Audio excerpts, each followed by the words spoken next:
জাতীয় থেকে আন্তর্জাতিক, প্রান্তিক, জনপদ থেকে নগর, চারপাশে ঠিক কি ঘটছে এই মুহূর্তে তা নিয়েই এখন চারদিক। আপনাদের সঙ্গে আছি আমি মাঝার মাহবুব। বন্যার কারণে সিলেট শিক্ষা বোর্ড ছাড়া সারা দেশে শুরু হলো এইচএসসি ও সমমানের পরীক্ষা। তবে বৃষ্টির কারণে সকাল থেকেই ভোগান্তিতে পড়েন শিক্ষার্থীরা ও অভিভাবকরা। সকালে দেশের বিভিন্ন স্থানে বৈরী আবহাওয়া উপেক্ষা করে কেন্দ্রে আসেন শিক্ষার্থীরা। রাজধানী সহ চট্টগ্রামে অনেক সড়কে জলাবদ্ধতা হওয়ায় তৈরি হয় যানজট। এতে অনেক পরীক্ষার্থীর কেন্দ্রে ঢুকতে দেরি হয়েছে। তবে তাদের অন্য ৩ ঘন্টা সময় দিতে নির্দেশনা দিয়েছে কর্তৃপক্ষ। এবারে ১১টি শিক্ষা বোর্ডের অধীনে এইচএসসি পরীক্ষার অংশ নিয়েছে ১৪,৭90 শিক্ষার্থী। আগের বছরের তুলনায় শিক্ষার্থী বেড়েছে ৯১,৪৪৮ জন। আগামী ৯ জুলাই থেকে আগের রুটিন অনুযায়ী চলবে সিলেট শিক্ষা বোর্ড, মাদ্রাসা শিক্ষা বোর্ড ও বাংলাদেশ কারিগরি শিক্ষা বোর্ডের পরীক্ষা।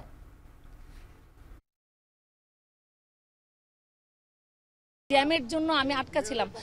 বাস থেকে নেমে আবার সিএনজি নিয়েছি, সিএনজি থেকে নেমে আবার রিক্সা নিয়েছি, তাও আমি সময় ধরতে পারি না। আমি অলরেডি 10 মিনিট লেট। যানজট আমরা পুরো ভিজে আসছি, আমি আমার ছেলে, এবং আমরা রাস্তায় কিছুই পাই নাই। আমরা অনেকটা হেল্প চাইছি কিন্তু কেউ হেল্প করেনি। বদরুন্নেসা কলেজ থেকে হেঁটে তারপর এখানে আসছি। যানজট ছিল, কোনো শেড নাই, দাঁড়ানোর কোনো প্রসেস নাই। আমার স্টুডেন্টরা সব ভিজা ভিতরে প্রবেশ করছে। যানজটের জন্য বা বিভিন্ন জলজটের জন্য যদি পরীক্ষা কোনো কেন্দ্রে শুরু করতে দেরি হয়, তাহলে আধা ঘন্টা যদি দেরি হয়, সে ওই আধা ঘন্টা শেষে সে বেশি সময় পাবে। দ্যাট ইজ, যদি কেউ 10:30টায় শুরু করে তার পরীক্ষা শেষ হবে 1:30টায়, যদি কেউ 11টায় শুরু করে তার পরীক্ষা শেষ হবে 2টোয়। আমরা এই ধরনের একটা নির্দেশনা দিছি। এদিকে বৃষ্টিতে সপ্তাহের প্রথম কার্যদিবসেই সড়কে বেড়েছে যানজট। রোববার সকাল থেকেই বৃষ্টি হয় রাজধানীতে। জলাবদ্ধতা ও যানজটে বরাবরের মতোই ভোগান্তির তিক্ত অভিজ্ঞতার কথা জানান নগরবাসী। 5 মিনিটস আমি ওয়েট করতেছি একটা গাড়ির জন্য, সেই গাড়িটা এখানে এসে পৌঁছাইছি। সব দিক দিয়ে আজকে ঢাকা শহর মোটামুটি কলাপস আর কি। আমাদের গাড়ি পেতে অনেক কষ্ট হচ্ছে, আমরা এখানে দাঁড়িয়ে আছি এবং অনেক লোক রাস্তায় দাঁড়িয়ে আছে গাড়ি পাওয়ার জন্য। যে অবস্থা যানজটের, মানে দাঁড়ানো যায় না, গাড়ি 1 ইঞ্চি হাঁটে না। রিক্সা ভাড়া 10 টাকা, রিক্সা ভাড়া 80 টাকা, 100 টাকা হাঁকায়। ঢাকা সহ সারা দেশে জুলাইয়ের 3 থেকে 4 তারিখ পর্যন্ত এই বৃষ্টি অব্যাহত থাকবে বলে জানিয়েছে আবহাওয়া অধিদপ্তর। এ সময় কোন অঞ্চলে ভারী বৃষ্টি হবে বলেও জানান তারা। বঙ্গোপসাগরে সৃষ্টি হওয়া লঘুচাপ পশ্চিমবঙ্গে অবস্থান করছে। মৌসুমি বায়ুর প্রভাবে সারা দেশে বৃষ্টিপাত বেড়েছে। সমুদ্রবন্দর এলাকায় আরও 3 দিন 3 নম্বর সতর্ক সংকেত অব্যাহত থাকবে। গত 24 ঘন্টায় সর্বোচ্চ বৃষ্টি হয়েছে রংপুরে 182 মিলিমিটার হয়েছে। গত 24 ঘন্টায় ঢাকায় বৃষ্টি হয়েছে 35 মিলিমিটার বলে জানিয়েছেন আবহাওয়াবিদ আব্দুর রহমান খান। এর প্রভাবে বাংলাদেশের উপর এখন মৌসুমী বায়ু সক্রিয় হয়ে যাচ্ছে এবং বঙ্গোপসাগরে শক্তিশালী হচ্ছে। বিদায় বাংলাদেশের উপরে গত 2 থেকে 3 দিন যাবৎ দেশের উপর বিভিন্ন অংশে বৃষ্টিপাত হচ্ছে। কখনো কখনো থেমে থেমে বৃষ্টিপাত কোথাও কোথাও, এবং কোথাও কোথাও অবিরাম বৃষ্টিপাত হচ্ছে। আর যেহেতু বাংলাদেশের উপর বৃষ্টিপাত এখন হচ্ছে মৌসুমী বায়ু সক্রিয়র জন্য, আমরা গত শুক্রবার থেকে 3 দিনের জন্য একটি ভারী বর্ষণের সতর্কবার্তা আমরা জারি করেছিলাম। আওয়ামী লীগ সরকারের 4র্থ মেয়াদের প্রথম বাজেট অধিবেশন শেষ দিনে কার্যক্রম চলছে জাতীয় সংসদে। পরিচালনা ও উন্নয়ন ব্যয় নির্বাহ করার জন্য জাতীয় সংসদে উপস্থাপন করা হয়েছে 7,97,000 কোটি টাকার প্রস্তাবিত বাজেট। সুখী, সমৃদ্ধ, উন্নত ও স্মার্ট বাংলাদেশ বিনির্মাণে অঙ্গীকার, এমন স্লোগান নিয়ে দেশের 53তম এই বাজেটের আকার বাড়ছে 4.6%। রোববার বেলা 11টার দিকে শুরু হয় বাজেট অধিবেশনের সমাপনী দিনের কার্যক্রম।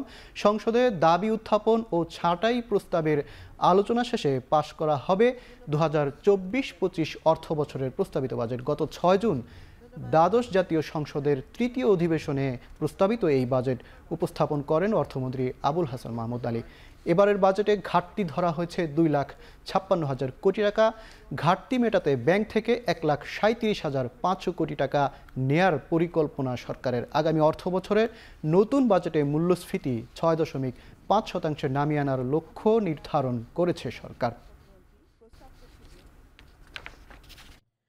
ধন্যবাদ মাননীয় 2025 সালের 30 জুন তারিখে সমাপ্য। ধন্যবাদ মাননীয় মন্ত্রী। দাবিটি সরাসরি 2024-25 অর্থ বছরের বাজেট পাশ হচ্ছে আজ। শুরু হয়েছে সমাপনী দিনের অধিবেশন। এই মুহূর্তে জাতীয় সংসদ অধিবেশনে আছেন সহকর্মী দেবরাজ দেশ, যুক্ত হচ্ছে তার সঙ্গে। দেবরাজ, আজকের অধিবেশনে তো প্রধানমন্ত্রী সহ সব সংসদ সদস্যরাই এসেছেন, এছাড়াও বিরোধী দলীয় নেতারাও তাদের বিভিন্ন প্রস্তাবনা, দাবি দেওয়া এবং সংশোধন দিয়েছেন। তো কি দিয়েছেন তারা এবং সংসদে কি নিয়ে আজকে আলোচনা হচ্ছে? মাজার, আপনি বলছিলেন আসলে এইবারের বাজেট 53তম বাজেট, এটি এই 7,97,000 কোটি টাকার এই বিশাল বাজেটকে কিন্তু আজকে প্রায় মাসব্যাপী আসলে বাজেট নিয়ে বিভিন্ন ধরনের আলোচনা, পর্যালোচনা এবং দিন শেষে আজকে অর্থাৎ 30 জুনে কিন্তু এই বাজেটের উপরে যে ছাঁটাই বাজেট, আমরা বলছিলাম যে বিভিন্ন মন্ত্রণালয় কিন্তু তাদের যে চাহিদাগুলো রয়েছে সেগুলো জানাবে এবং সেইটার পরিপ্রেক্ষিতে কিছু ছাঁটাই আলোচনা হবে।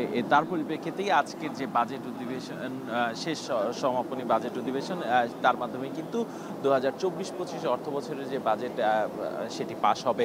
এবং আমি একটু বলে রাখি, বড় রকমের আসলে কোনো ধরনের পরিবর্তন ছাড়াই কিন্তু এবারের এই 24-25 অর্থ বছরের বাজেটটি পাশ হচ্ছে এবং সেখানে প্রবৃদ্ধি ধরা হয়েছে 6.75% এবং মূল্যস্ফীতির টানার জন্য লক্ষ্যমাত্রা ধরা হয়েছে 6.50%। তবে সেখানে কিন্তু অর্থনীতিবিদরা বলছেন যে সেখানে কিন্তু আসলে কতটা আসলে বাস্তবায়ন হবে সেটা নিয়ে কিন্তু এক ধরনের একটু শঙ্কা রয়েছে। এছাড়া যদি আমি একটু নির্দিষ্ট করে বলি, সেটি হচ্ছে যে সংসদ সদস্যদের গাড়ি আমদানিতে শুল্ক আরোপ করার যে প্রক্রিয়াটি ছিল সেটি কিন্তু বাতিল হচ্ছে কিন্তু বলে আমরা এখন পর্যন্ত জানতে পেরেছি। যে 25% শুল্ক দেওয়ার কথা রয়েছিল, আরোপ করার কথা রয়েছিল, সেটি কিন্তু এখন পর্যন্ত শুল্ক মুক্ত সুবিধাটাই কিন্তু বহাল থাকার কথা আমরা জানতে পেরেছি। এছাড়া যে আপনার অর্থনৈতিক অঞ্চলগুলো রয়েছে সেই অঞ্চলগুলোতে যে বিনিয়োগের ক্ষেত্রে এবং যে মেশিনারিজের ক্ষেত্রে আসলে শুল্ক আরোপের একটা প্রস্তাব দিয়েছিল এনবিআর, সেটিও কিন্তু জানানো হয়েছে যে প্রধানমন্ত্রীর আসলে পরামর্শে সেটি কিন্তু বাতিল করা হচ্ছে এবং সেখানেও বিনিয়োগকারীদের একটা নাকচ প্রস্তাব ছিল যে তারা আসলে এই ধরনের যে বিনিয়োগের উপরে শুল্ক সেটি করলে আসলে দেশের যে প্রবৃদ্ধি সেটিতে কিন্তু এক ধরনের বাধার সম্মুখীন হবে। এছাড়াও আরও অনেক রকমের আসলে আপনার প্রস্তাব রয়েছে, তবে সেগুলো খুবই ছোট আকারে। তবে মনে করা হচ্ছে আর কিছুক্ষণের মধ্যেই, হয়তো ঘণ্টাখানেক মধ্যেই যে বাজেট সেটি পাশ হয়ে যাবে এবং সেই বাজেট পাশ পরবর্তীতে রাতে কিন্তু সংসদ সদস্যরা একটি নৈশভোজেও যোগদান করবে বলে জানিয়েছে আমাদের এই সংসদ সচিবালয় থেকে। মাজার। দেবরাজ, ধন্যবাদ আপনাকে। আপনি থাকুন জাতীয় সংসদে, পরবর্তীতে নতুন কোনো তথ্য থাকলে আমরা আপনার সঙ্গে সরাসরি যুক্ত হবার চেষ্টা করব। সহকর্মী দেবরাজ জাতীয় সংসদ থেকে জানাচ্ছিলেন বাজেট পাশের বিস্তারিত তথ্য। গ্রাহকদের কল ড্রপে ক্ষতিপূরণ দিতে মোবাইল অপারেটরদের বাধ্য করা হবে বলে জানিয়েছেন ডাক টেলিযোগাযোগ ও তথ্য প্রযুক্তি প্রতিমন্ত্রী জুনায়েদ আহমেদ পলক।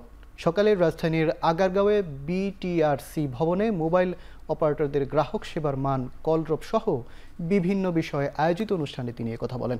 এ সময় তিনি বলেন, আগামী 1 জুলাই থেকে এসব অনিয়মের বিরুদ্ধে বিষয়ে অভিযান শুরু করা হবে। জন্য যেটা ক্ষতিপূরণ প্রদান করার কথা সেটা যাতে আর কি করা হয় এবং সর্বোচ্চ ক্ষতিপূরণটাই আমরা গ্রাহককে দেওয়ার চেষ্টা করব, যাতে মোবাইল নেটওয়ার্ক অপারেটর গুলো একটা চাপে থাকে যে না, তারা যদি সেবা না দেয় তাহলে তাদের আর্থিক ভাবেও তাদের ক্ষতিপূরণটা দিতে হবে। তারপর আমরা বিটিআরসির যে টেকনিক্যাল টিম তাদের পরামর্শ এবং ভবিষ্যৎ পরিকল্পনাগুলো শুনবো এবং তার প্রেক্ষিতে আমরা কিন্তু জুলাইয়ের 1 তারিখ থেকেই আমরা কিন্তু অ্যাকশনে যাব। সিরাজগঞ্জ যমুনা নদীর তীরে নির্মিত 68 মেগাওয়াট সৌর বিদ্যুৎ কেন্দ্রে শুরু হয়েছে বাণিজ্যিক উৎপাদন। সকাল 8টা থেকে জাতীয় গ্রিডে যুক্ত হতে শুরু করে বিদ্যুৎ। এখান থেকে প্রতি ইউনিট বিদ্যুৎ 10.2 ইউএস সেন্ট মূল্যে বিদ্যুৎ উন্নয়ন বোর্ডের কাছে বিক্রি করা হবে। সিরাজগঞ্জ সদর উপজেলার সায়দাবাদ এলাকায় যমুনা নদীর তীরে 214 একর অনাবাদী জমিতে নির্মাণ করা হয়েছে এই সৌরবিদ্যুৎ প্রকল্প, যেখানে বিনিয়োগ 880 কোটি টাকা। Bangladesh north west power generation company limited ও চীনের প্রতিষ্ঠান China national machinery import and export corporation যৌথভাবে প্রকল্পটি বাস্তবায়ন করেছে।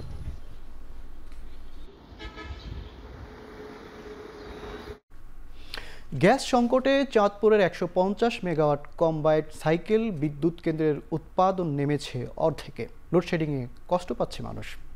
গত মঙ্গলবার থেকে এ পর্যন্ত গ্যাস না পাওয়ায় ১০০ মেগাওয়াট বিদ্যুৎ উৎপাদন ক্ষমতাসম্পন্ন গ্যাস টারবাইন ইউনিটে মাত্র ৫০ মেগাওয়াট বিদ্যুৎ উৎপাদন করা হয়েছে। এতে একদিকে অল্প টাকায় বিদ্যুৎ উৎপাদন থেকে বঞ্চিত হচ্ছে সরকার, অপরদিকে ঘন ঘন লোডশেডিংয়ের কবলে চাঁদপুরবাসী।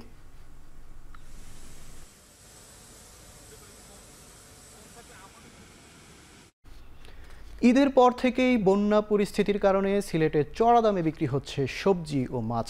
দীর্ঘদিন ধরে বাজার পরিস্থিতি অস্থিতিশীল থাকায় বিপাকে পড়ছেন ক্রেতারা।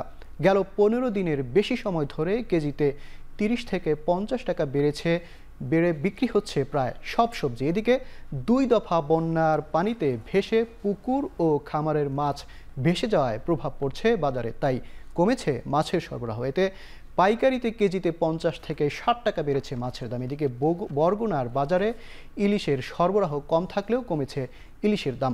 ১ কেজি ইলিশ বিক্রি হচ্ছে ১৬০০ থেকে ১৮০০ টাকায়, যা গেল সপ্তাহে বিক্রি হয় ২২০০ টাকায়। আর ৭০০ থেকে ৮০০ গ্রামের ইলিশ বিক্রি হচ্ছে ১০০০ থেকে ১২০০ টাকায়। তবে কেজিতে ২০ থেকে ৫০ টাকা বেড়েছে রুই, কাতল, চিংড়ি, পোয়াসহ বেশিরভাগ মাছ।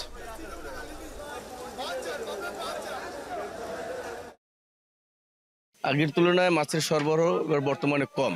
ইলিশের দামটা ১৬০০ থেকে ১৮০০ টাকা কেজি মাছটা বিক্রি হয় এবং অন্যান্য মাছগুলোও কম আসছে। আমাদের চিংড়ি ওটা ৭০০ থেকে ৮০০ টাকা বিক্রি হয়, রুই, কাতল এগুলো কম। ৬৫ দিনের অবরোধের কারণে বরগুনায় আসলে অনেক মাছ সংকট যাচ্ছে। নদীর যে মাছ সেগুলো কিছু কিছু আসছে, তা চড়া দামে বিক্রি হচ্ছে। অন্য মাছের দাম স্বাভাবিক মানে বেশি তুলনামূলক, মাছ কম বলে দাম বেশি। এখন চারদিকে নিচ্ছি ছোট্ট একটা বিরতি, ফিরছি একটু পরে।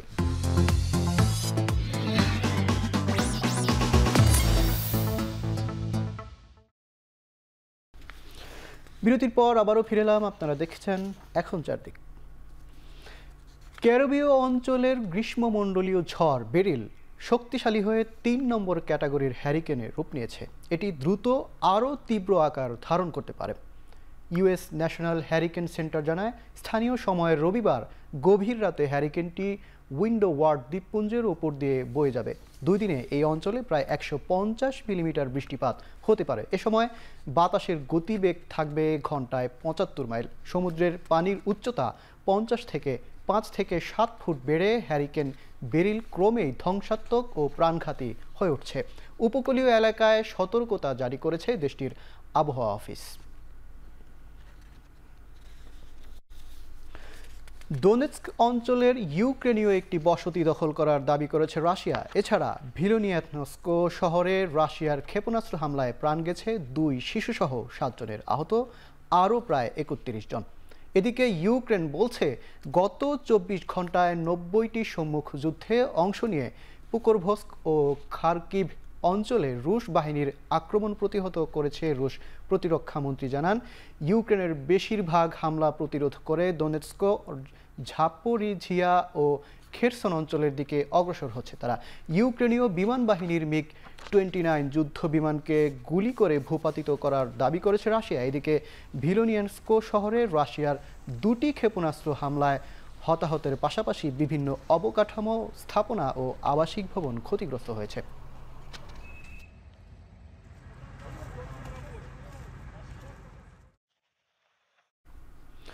দক্ষিণ কোরিয়া, জাপান ও যুক্তরাষ্ট্রের যৌথ সামরিক মহড়াকে এশিয়ার ন্যাটো সংস্করণ বলে সমালোচনা করেছে উত্তর কোরিয়া। গত বৃহস্পতিবার এই 3 দেশ ক্ষেপণাস্ত্র, সাবমেরিন ও বিমান হামলার বিরুদ্ধে প্রতিরক্ষা গড়ে তুলতে সামরিক মহড়া চালায়। নৌবাহিনীর ডেস্ট্রয়ার, ফাইটার জেট ও পারমাণবিক শক্তিচালিত মার্কিন বিমান বাহিনী নিয়ে ফ্রিডম অ্যাজ নামে বড় আকারের এই যৌথ সামরিক মহড়া হয়। কোরীয় উপদ্বীপে উত্তেজনার জোরে মিত্র দেশের সহযোগিতা জোরদারে এই মহড়ার পরিকল্পনা করা হয়েছিল। এক বিবৃতিতে পিয়ংইয়ং জানায়, তারা এসব যৌথ সামরিক শক্তির বিরুদ্ধে লড়াই করবে এবং আঞ্চলিক শান্তি রক্ষায় সব চেষ্টা করবে।